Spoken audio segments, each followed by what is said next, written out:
Magkaugmaon, magmalambuon, kung magpadayon ang edukasyon. Kini ang eskwelahan sa kahanginan sa Department of Education Schools Division of Escalante City.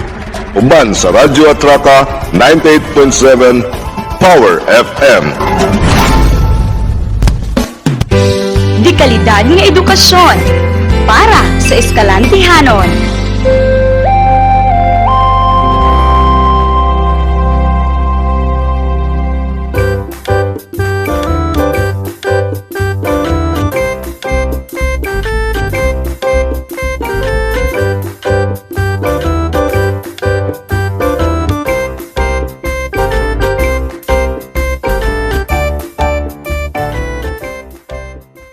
Good day, Math Grade 6 pupils. How are you doing? I hope everybody's fine and safe. And be math ready because today we are going to solve problems involving different types of proportion: direct proportion, inverse proportion, and partitive proportion.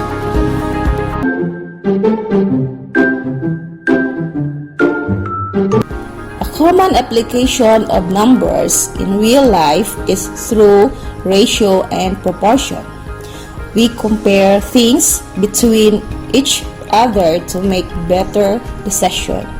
Through this concept, we can determine how much a material, ingredient, things, or objects is needed. For example, in baking, cooking, and budgeting.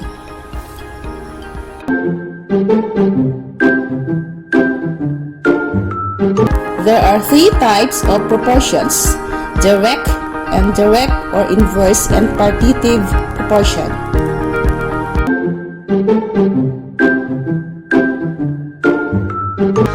A direct proportion is a relationship between two quantities that increase or decrease in the same ratio. A ratios table can be used to organize information in a word problem involving direct proportion. Direct proportions can be solved using mental math or cross products.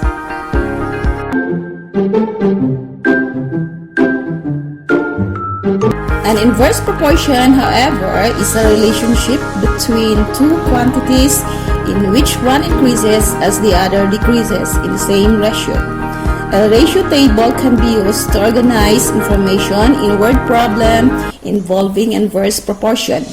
Inverse proportions can be solved using mental, math, or cross products.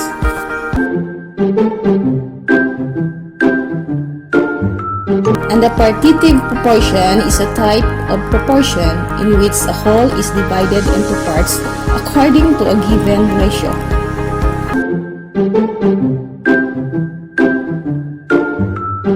To know about direct proportion, let's consider this problem. Mother plans to cook mixed seafoods for our lunch. She will mix 2 pieces of shells with every 3 pieces of small squids. How many shells will she need to mix with 12 pieces of squids?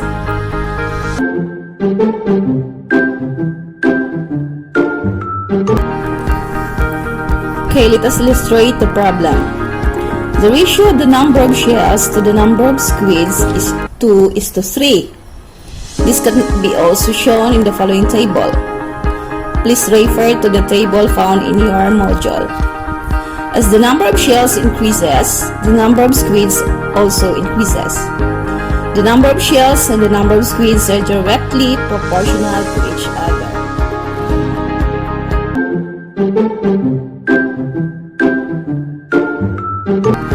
Write a proportion to solve this problem.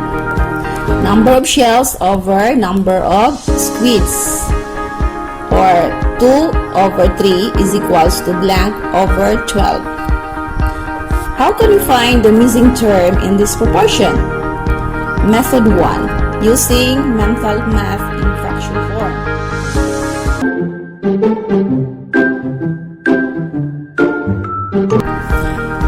Two over 3 equals to blank over 12. So think the product of 3 and what number is 12? Because the product of 3 and 4 is 12, multiply the numerator by 4 to find the missing term. Method 2. Using menthol math in column form. Number of shells is to number of squids.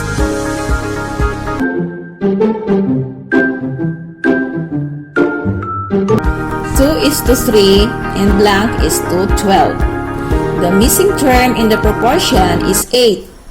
Mother will need 8 shells to mix with 12 pieces of squids.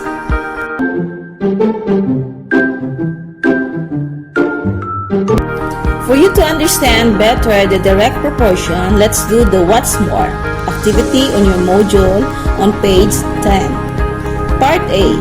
Directions. Find the missing term in a direct proportion using any methods learned. Number 1. 1:3 equals to blank is to 6. The correct answer is 2. Number 2. Blank laptops to 5 desktops equals to 6 laptops to 15 desktops. The correct answer is 2 laptops. Part B. Directions. Write a proportion for the given situation. Number 3. You can buy 3 pencils for 45 pesos. Write a proportion that gives the cost of buying 7 pencils. Blank is to blank equals to blank is to blank. The correct answer is 3:45 equals to 7:105. Number 4. 2 camping tents can accommodate 8 Boy Scouts. Write the proportion to find the number of tents needed by 12 Boy Scouts. Blank is to blank is equals to blank is to. The correct answer is 2:8 equals to 3:12. Number 5. 4 curtains are needed to cover 3 window panes. There are 16 curtains. Write the proportion that will give the number of window panes. Blank is to blank is equals to blank is to blank. The correct answer is 4:3 equals to 16:12.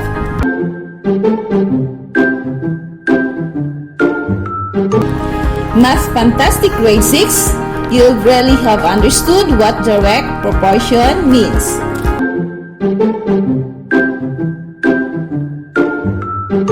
Okay, let's read and answer another problem.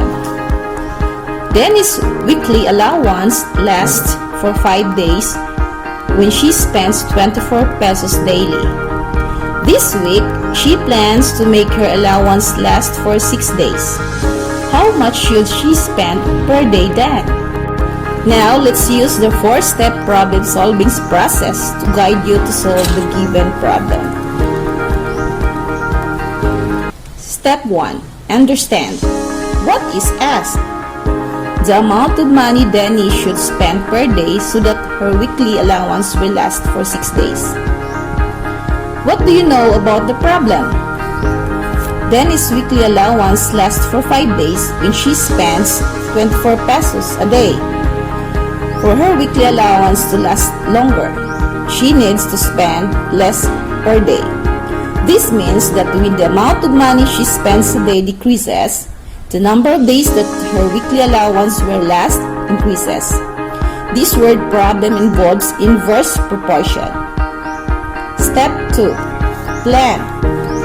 Organize the given information in a table. Refer the table on your module. To set up the proportion, we need to switch the term in one quantity to make the ratios equivalent.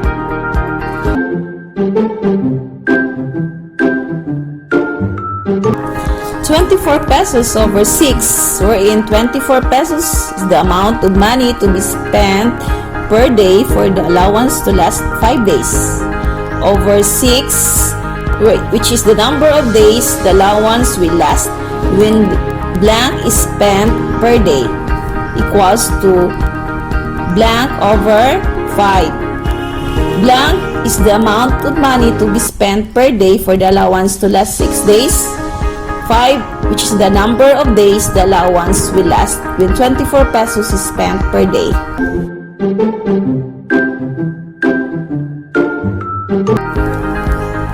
Okay, let's proceed to let's answer the what I can do part. This could be found on page 23 of your module. Directions. Read and understand the following situation. Set up the mathematical equation for the inverse proportion and solve. Number 1. 2 farmers can finish plowing the field in 6 days. How long will 3 farmers finish plowing the same field? The mathematical equation is 2:3 equals to n:6. So the correct answer is 4 days. Number 2. A family with 4 members can consume a sack of rice in 25 days. So a family with blank members can consume it in 10 days at the same rate.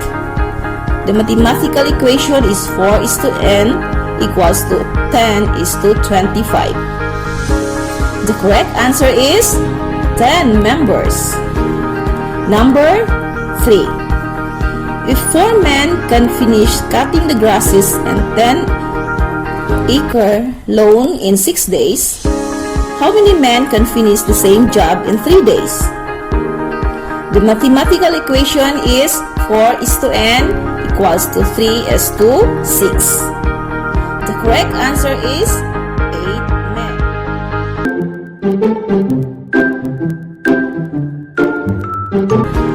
Okay, number 4. 3 laborers were assigned to build the perimeter fence. If 6 laborers can build it in 10 days, how long will they be able to finish the job? The mathematical equation is 3:6 equals to 10:n. The correct answer is 20 days. Number 5. 3 men can harvest 2 sacks of palai in 120 minutes. How many minutes will 9 men harvest the same amount of rice? The mathematical equation is 3:9 equals to n:120. The correct answer is 40 minutes. Wow, you are math amazing grade 6. You are doing great. Note, please answer item 6 to 7 in your vacant time within this week.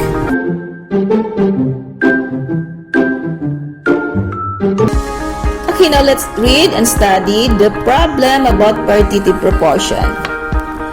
Marcelo harvested 20 pomelos and mangoes in their backyard. The ratio of the number of pomelos to the number of mangoes is 2:3. How many pomelos and how many mangoes did he harvest? So let's use again the 4-step problem solving process to solve the given problem. Step 1. Understand. What is asked? The number of pomelos and the number of mangoes that Marcelo harvested. What do you know about the problem? Marcelo harvested a total of 20 pomelos and mangoes. The number of pomelos and the number of mangoes are in the ratio 2:3. The total number needs to be divided proportionally into parts based on the given ratio. This word problems involves partitive proportion. Step 2. Plan. Draw a model of pomelo and mangoes. Step 3. Solve. Add the terms of the ratio. Divide the total by the sum of the terms. Then multiply each term by the value of its unit. Step 4. Check. 8 pomelos plus 12 mangoes is equals to 20 fruits. The ratio of the number of pomelos to the number of mangoes is 8:12. In simplest form, 8:12 is equals to 2:3. Answer: Marcelo harvested 8 pomelos and 12 mangoes.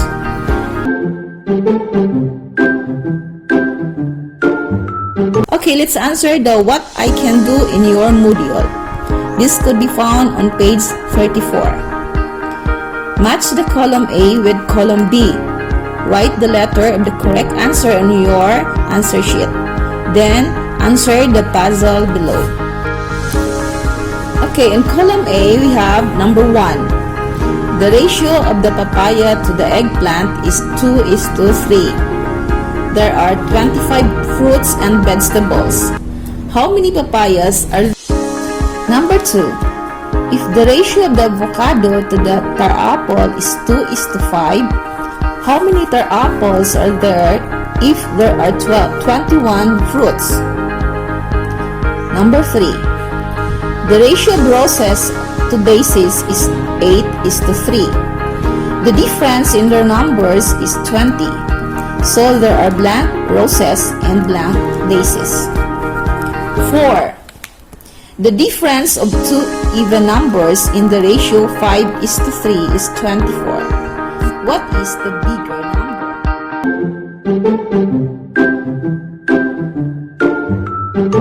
And number 5, the sum of two numbers is 72. The ratio is 5:3. What are the two numbers? Okay, in column B, we have N is 45 and 27. For B is 10. For I, 60. For A, 32 and 12. For T, 70 and R, 15.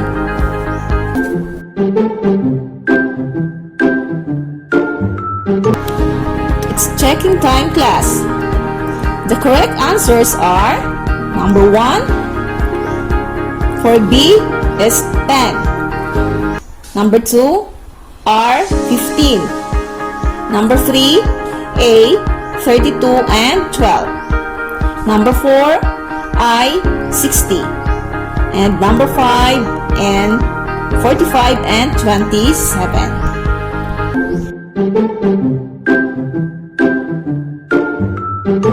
What word have you formed based on your answer? It is an amazing 3-pound organ that controls all function of the body. The word formed in the puzzle is brain. Math fabulous kids, you got it right.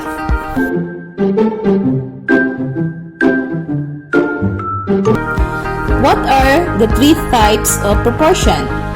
How can you differentiate these 3 types of proportion? Direct proportions can be solved using mental math or cross products. An inverse proportion is a relationship between 2 quantities in which one increases and the other decreases in the same ratio. A ratio table can be used to organize information in a word problem involving direct and inverse proportion. Mental math or cross products can be used to solve these types of proportion. However, partitive proportion is a type of proportion in which a whole is divided into parts according to a given ratio. To find a missing value in a partitive proportion, add the term of the given ratio. Divide the total by the sum of the terms and multiply its term by the value of its unit.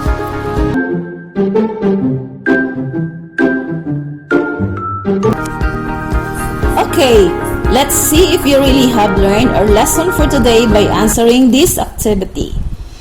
Are you ready? Number 1. Which of the following is a proportion? A. 5:6 is equals to 10:12. B. 9:12 is equals to 3:8. C. 7:4 is equals to 8:4. D. 9:3 is equals to 8:7.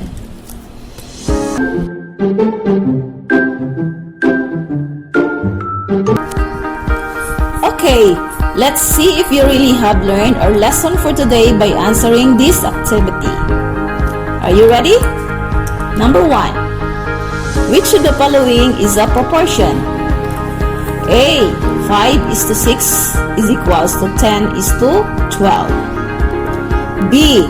9:12 is equals to 3:8. C. 7:4 is equals to 8:4.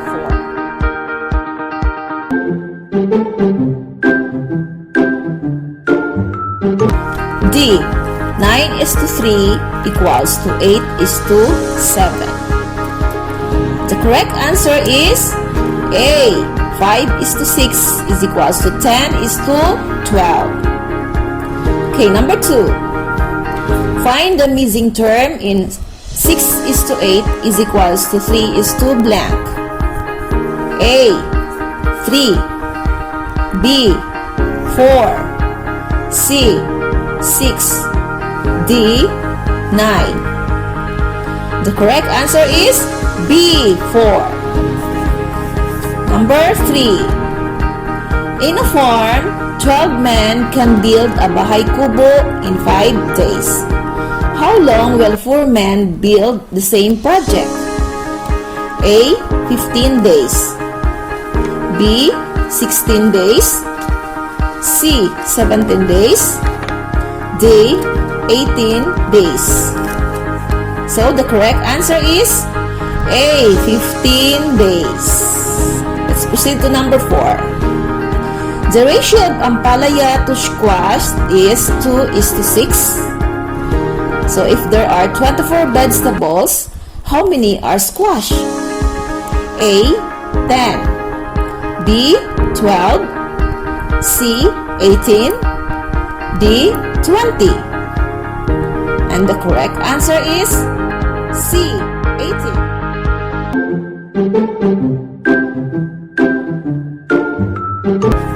Number 5. There are 30 insects in a garden. The ratio of butterflies to dragonflies is 3:2. How many butterflies are there? A. 15. B. 18. C. 21. D. 24. And the correct answer is B. 18.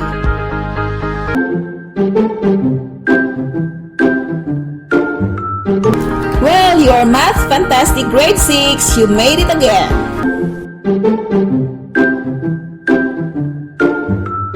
Please continue working other activities in your module and submit all this on your retrieval schedule. Again, I am Teacher Apaz, your teacher on air saying math di kalidad na edukasyon para sa eskalantihanon. Sulong edukalidad. Thank you so much for listening and following. Keep safe always. Kaugmaon, magmalambuon, kung magpadayon ang edukasyon. Kini ang eskwelahan sa kahanginan sa Department of Education Schools Division of Escalante City. Uban sa Radyo Atraca 98.7 Power FM. Di kalidad nga edukasyon para sa eskalantihanon.